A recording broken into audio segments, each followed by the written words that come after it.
नालायक बेटा है तो बाप तो समझदार है। धृतराष्ट्र को तो बोलना चाहिए ना दुर्योधन को, क्यों रे क्या कर रहा है, तेरी भाभी लगती है ये रिश्ते में, वो तो इसके कपड़े उतारने की बात कर रहा है।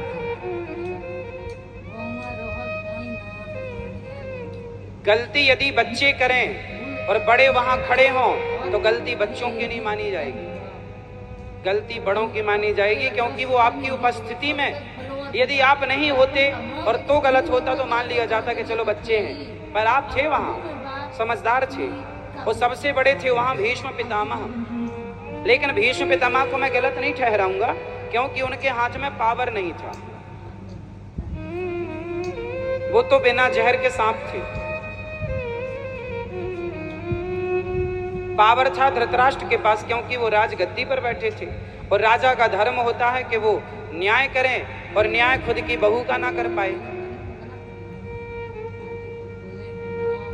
एक बात बताएं, जिसके घर में महाभारत होता है केवल बड़े बूढ़ों की लापरवाही के कारण होता है। बच्चे गलत हैं माना कि, पर बच्चों को समझाया जा सकता है डांट कर, पर बड़ों को कौन समझाएगा। दुर्योधन को समझाया जा सकता था। हमारे यहां समझाने के 4 विधान हैं। कितने प्रकार से समझाया जाता है बताओ, मैं ये बताओ कितने प्रकार से समझाया जाता है। हमारे हिंदू धर्म में कितने प्रकार से समझाने का विधान है, कितने बताओ। 4 प्रकार से समझाओ। पहले साम, भैया मान जा, ऐसे भैया मान जा, समझाओ मान जा। दूसरा, भैया पैसे ले ले, मान जा, टॉफी खा लेना, जा लॉलीपॉप खा लेना। साम, समझाओ हाथ जोड़ के, मान जा भैया। दाम, पैसा दे के समझाओ, मान जा भैया। साम दाम। दंड, नहीं माने तो जूता, दंड। साम दाम दंड, बोलो साम दाम, साम दाम दंड। तीसरी नीति क्या है, दंड। जूते से समझाओ, जैसे समझे, बातों से ना माने तो लातों से समझाओ, दंड। और चौथा है भेद, मतलब देश निकाला दो ऐसे दुष्टों को जो नहीं समझे, देश से निकाल दो। हमारे यहाँ देश निकाला की व्यवस्था थी, निकाल दो राज्य। दुर्योधन का त्याग कर देना चाहिए था। ये बात धृतराष्ट्र को विदुर जी ने कई बार समझाई। हे धृतराष्ट्र, यदि आपने दुर्योधन का त्याग कर दिया तो पूरी हस्तिनापुर बच जाएगी, निर्दोष लोग बच जाएंगे, बहन बेटियों का सिंदूर उजड़ने से बच जाएगा, आम पब्लिक जो युद्ध में मारी जाएगी बच जाएगी। लेकिन धृतराष्ट्र पुत्र मोह में इतने अंधे थे, केवल आंखों के अंधे नहीं थे ये बुद्धि विवेक से भी अंधे थे। और इनकी लापरवाही के कारण इनका पुत्र मोह इतना सिर चढ़ के बोला कि पूरा नाश कर दिया। 100 बच्चे तो मारे गए, निर्दोष जनता मारी गई, सेना मारी गई।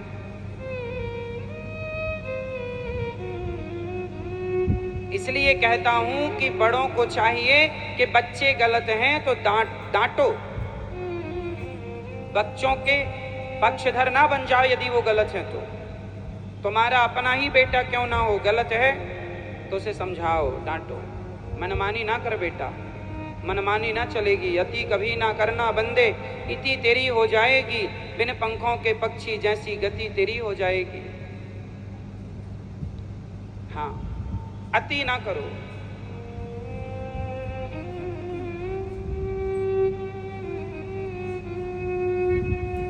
अति कभी नहीं करना चाहिए। अति रूपेण वही सीता, अति गर्वेण रावण, चाणक्य कहते हैं अति ना हो। अति बचन बोली पांचाली, महाभारत का युद्ध हुआ। अति वचन नहीं बोलना चाहिए, ज्यादा बड़ी बातें नहीं करनी चाहिए। अति अभिमानी था वो रावण जिसके कारण हरण हुआ। अति अभिमानी था वो रावण जिसके कारण मरण हुआ। इसलिए अति कहीं ना, लोग कहते हैं ना अति ना करो वरना अति का, जोर से लोग कहते हैं अति ना करो वरना अति का अंत हो। ये अंत है, अति ना हो किसी भी चीज की। धृतराष्ट्र के पुत्र मोह की अति हो गई। पुत्र के कारण वो सब कुछ करने को तैयार है धृतराष्ट्र जी महाराज। सब जितना गलत काम है सारा करो। जुआ खिलवाया, बहू की लाज लुटवाई, पांडवों को लाक्षागृह में बंद करके आग लगवाई, भीम को जहर दिया,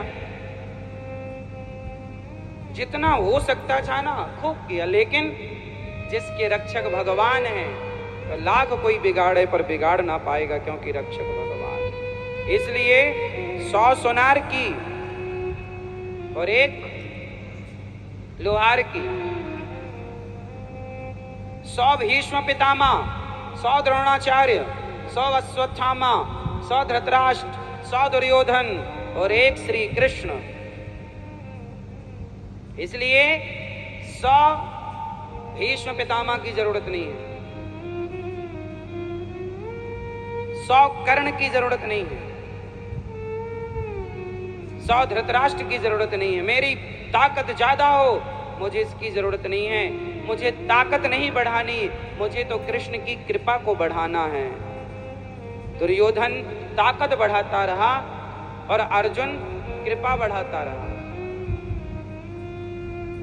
एक के पक्ष में सेना गई तो दूसरे के पक्ष में निहत्थे कृष्ण आए। ताकत वाला हार गया और गोविंद वाले। इसलिए आपके पक्ष में कितनी फौज है, आप कितने बलशाली हो, मायने नहीं रखता। आपके ऊपर भगवान की कृपा कितनी है मायने रखती। इसलिए कृपा की ना होती जो आदत तुम्हारी। इसलिए भरोसा भगवान पे रखिएगा। कर्म करो, हम ये नहीं कहते कि तुम सेना ना बनाओ, हम नहीं कहते कि तुम प्लान ना करो, सब करो, पर कृपा जरूरी है। साथ में कौन होना चाहिए? बहुत सेना, बहुत लोगों की जरूरत नहीं, एक कृष्ण पर्याप्त। इसलिए भगवान पर विश्वास करना सीखिए और भगवान के आश्रित रहना सीखिए। हम किसके भरोसे रहें? मैया, ओ मेरी प्यारी माँ, किसके भरोसे रहो? महाभारत के युद्ध से आप लोगों ने ये सब सीखा। क्या क्या सीखा? अति नहीं करेंगे। घर के बंटवारे में सबसे ज्यादा झगड़ा, गृहस्थों के घर में झगड़े की स्थिति कब बनती है बताओ? जब बंटवारा होता। बोलो हाँ। झगड़े की स्थिति कब तैयार होती है? जब बंटवारा। अच्छा, बंटवारा करता कौन है? घर के बड़े। और बड़े लोगों को बंटवारा करना आता नहीं है। सबकी बात नहीं कर रहे हैं हम, पर 95% लोग ऐसे हैं जिनको सही बंटवारा करना नहीं आता। सिर्फ 5% लोग ऐसे हैं जो सही जानते हैं। बंटवारा करने की भी नीति होती है, नियम होते हैं। अब सत्संग करें तो अक्कल आए, पर सत्संग करते नहीं, अक्कल आती नहीं। कैसे बंटवारा करना चाहिए बता? पहले के लोग बंटवारे, जो गलत बंटवारा हुए वो मैं गलत बंटवारा बता दूं कैसे होते थे।